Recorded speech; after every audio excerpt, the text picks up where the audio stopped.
Hi Scorpio, May 2025. Ito na po ang inyong reading. Kuha tayo ng ilang guidance, advice, messages para sa inyo. Ngayong bagong buwan ng Mayo para sa iyo, Scorpio, will be straightforward. Anong message, guidance, advice natin para sa mga taong ito? Message, Scorpio, anong kailangan niyong marinig? Para sa iyo na nakikinig ngayon, the Tower, Reverse. 9 of Pentacles. So, dyan pa lang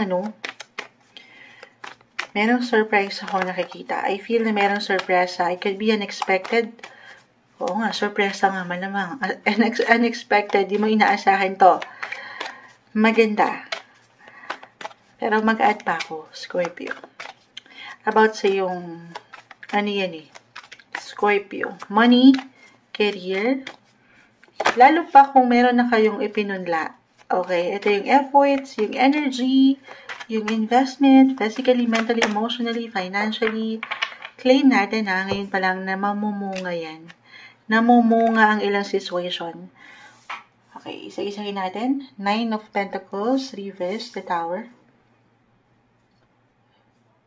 The Knight of Cups, reverse. 5 of Swords, reverse. 2 and 3 of Wands, both are in reverse. Kung meron man pong ilang reversal cards na nakukuha tayo, Scorpio, hindi po ibig sabihin agad ay hindi na okay. Okay, meron lang po yung kalakip na mensahe para sa ilan na bago lang sa ating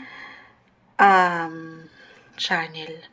Eto, kunin ko pa tong isa, 7 of Wands. Uy, talagang nanlalaban, nag-iinit ang inyong mga buhay, life in general. Scorpio, tayo ay general reading.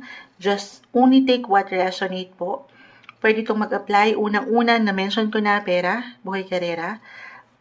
Yes po, pag-ibig, travel, business, andito na yung lahat.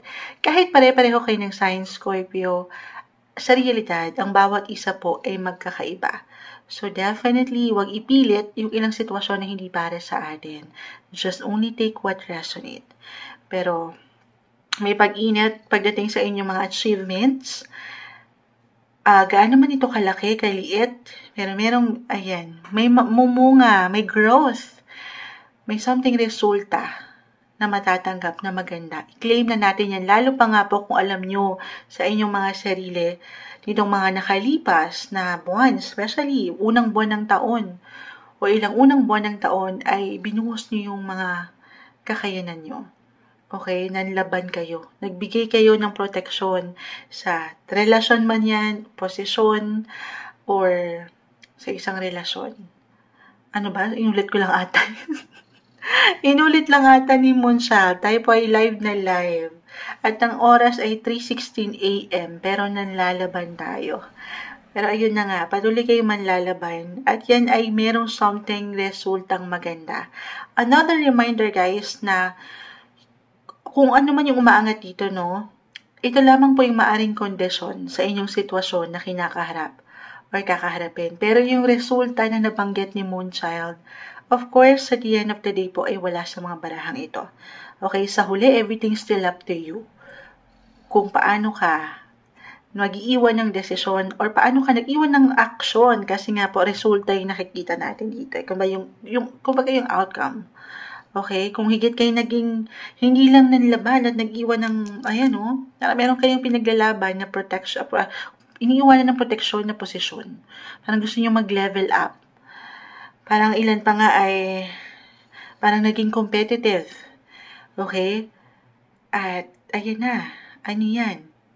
Ang ganda ng posibilidad para sa inyo ngayong buwan. I-claim na natin yan. May pag-init. Your career will be on fire. Ngayon pa lang. Marahil daman nyo na ba yan? Or hindi pa? Sana hindi to something na pag-init ng ulo or ilang stress. If ever ngayon pa lang mag-a-apply si 5 of Swords. Kasi po si 5 of Swords, kapag nakaharap sa atin ito yung ilang conflict, yung ilang tension, yung ilang kompetisyon sa trabaho. Wala namang perfect. Pero ito ay naka-reverse na. Isang indikasyon. If ever ngayon pa lang talaga yung mararamdaman na merong pagresolba, merong pag-aayos, or merong kayo matatapos na proyekto, or may something maganda. when it comes to your career. Kung meron mang ilang battles, kasi yung conflict, yung ilang fights, yung ilang laban na marahil baka kayo lang din talaga itong nakakaalam. Ayan. Claim natin guys, lalo pa kung hindi nyo sinukuan to. Kaya naman parang sinake-shake kayo ng universe, the tower. Parang ginulat din kayo sa ilang sitwasyon pero napanghawakan nyo. Ayan. May maganda pong posibilidad para sa inyo. Huwag nyo sukuan. Andito yung strength, yung power nyo. At may ilang support. Okay? May ilang support sa paligid. Huwag kayong panghihinaan ng loob. Panlalaban ang aking nakikita para sa inyo. Scorpio.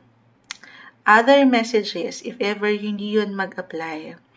7 of Wands, the Knight of Cups. Ito pwede po no matter what your relationship status, single, in a relationship, married, couples, or kung single ka man, pwede itong mag-apply sa isang tao na matatawag mong partner in business or partner in crime, o ganyan. I feel na merong something bago sa part na yan. Something bago na marahil nilulook forward nyo or hinihintay na ng ilan sa inyo, and this time, I will be honest, may ilang kabagalan pa rin, Parang may ilang glitch pa rin. Parang hindi makarating-rating ito sa inyo. O hindi umaayon ang ilang bagay. O hindi pa rin naayon ngayong buwan. Diretso si Moonshot. Pero hindi ibig sabihin ay hindi na. Uulitin ko, may something bago. I feel na merong new beginnings for some of you, yes, or renewal. Okay, again, pwedeng mag-apply po relationship-wise or partnership sa businessman, professional, or personal. Depende yan. Just only take what resonate. Okay? Okay. Ano pang maiiwan natin dito? Ito yung nilulook forward na. Para sa ilan ha? For some of you. Na parang natagalan. Or talagang may tagal pa rin. May pagkainip na nga. Pero, meron pa rin nag-iwan ng protection eh. Reversal tayo, guys. Pwede ito sa inyo mismo mag-apply or sa isang tao sa inyong buhay. Okay? Pero may progress. Gaano man kabagal, gumagalaw. I mean, may, kumbaga, yes, umaandar. Talagang, minsan, kailangan lang siguro ng tatag o lakas ng loob. Baka merong napanghihinaan. Pero ulitin ko, merong nag-iiwan ng protection, may nanlalaban pa. Okay, kaya hindi to something parang para sa ilan sa inyo, ayaw sumuko or hindi mabitawan. Could be a partner, again, in business or in love. Or dyan mag-apply yung unexpected, the tower. Merong unexpected person na bumalik or manumbalik or merong support kayong matanggap sa isang tao na hindi nyo inaasahan. At iwanan kayo ng proteksyon or pag-alayan kayo ng enerhiya kahit sa simpleng paraan. Merong energy exchange or exchange of hearts. Hindi. Parang may hugot. Stay positive po sa sitwasyong ito. Gaano man tayo parang ginugulat ng buhay minsan. The tower. Ito yung yung ilang, wala tayong control. Wala naman talaga tayong control sa halos lahat ng bagay. Pero meron daw tayong control kung paano yung ngayon. Kung ano yung ganap ngayon, paano mo panghahawakan ng mga sitwasyon. Stay positive. May hugot ang mga Scorpio, malawak, maraming nais iwan ng baraha, pero ito yung maiwan ko sa inyo. Mensaheng gabay lamang po, May 2025.